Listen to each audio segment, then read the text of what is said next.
Hey guys, Timmy here, and as you can see by the title, this is another one of those episodes of a series that's not really a series of the 6 month later type of videos I like to do, where I just basically tell you guys about how what I think of the game 6 months after its release. And in this episode, it's going to be Call of Duty Advanced Warfare. Now, Advanced Warfare was really different compared to, like, say, the other releases of Call of Duty in the past, you know, say like Modern Warfare 3, Ghosts, Black Ops 2.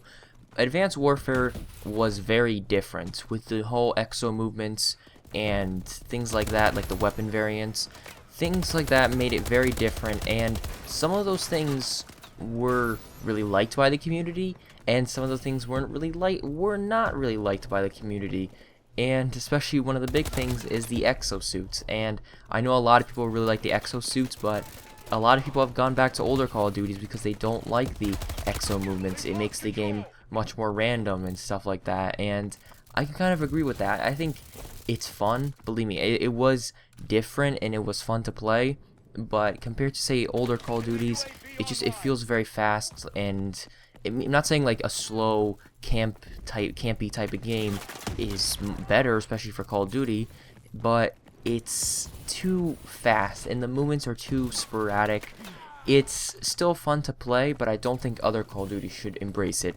I know Black Ops 3 is gonna have not exo movements, but it's gonna have like thrusters and other kind of movements that are not like say Black Ops 2, but it's not as advanced as Advanced Warfare pretty much. So hopefully it's not as bad, because I mean, if we have an Advanced Warfare 2, that's fine. I mean, every 3 years have exo movements, that's okay, but I don't want Infinity Ward, I don't want Treyarch to be doing exo movements as well. It's one thing. And the next thing that with Advanced Warfare that came out was the variants. And actually today there was an announcement for new variants, but the weapon variants, as you know, you get basically a different type of variant for the weapon, where it has either increased damage, increased fire rate, increased range, lower mobility, things like that.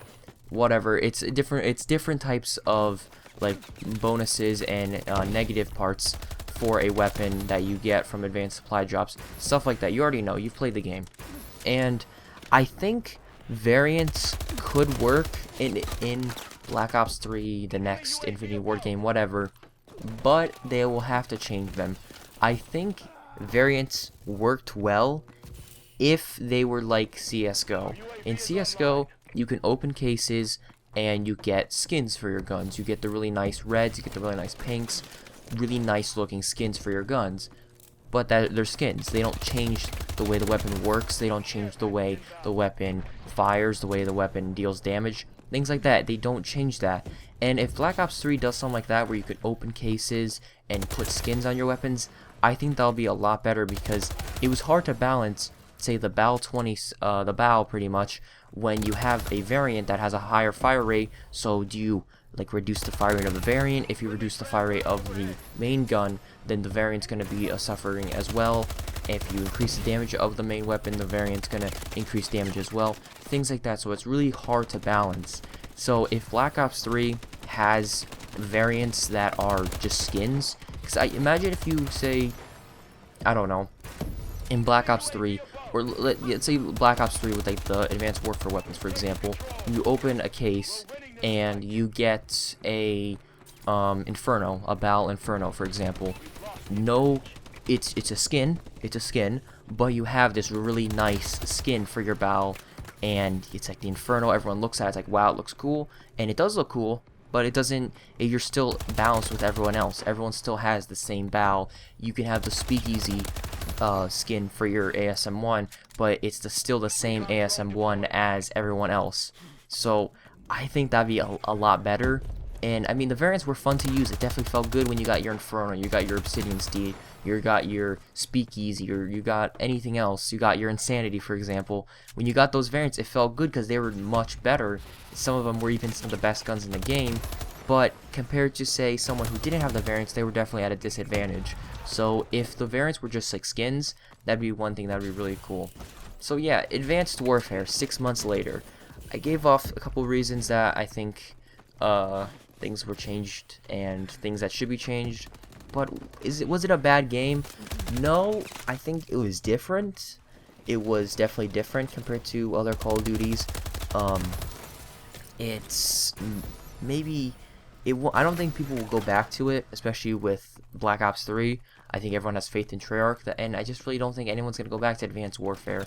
A lot of people left Advanced Warfare to play Black Ops 2, and I don't think anyone went back to play Ghosts. But it's just I don't know. It's sad to see a game die this quickly, especially on PC. It's dead pretty much compared to other games. But hopefully, like, they learn from like the game. They learn from, like, say, the points that I make and the millions of other things that people talked about the game, and make a better game in the future. Because I mean, this wasn't bad.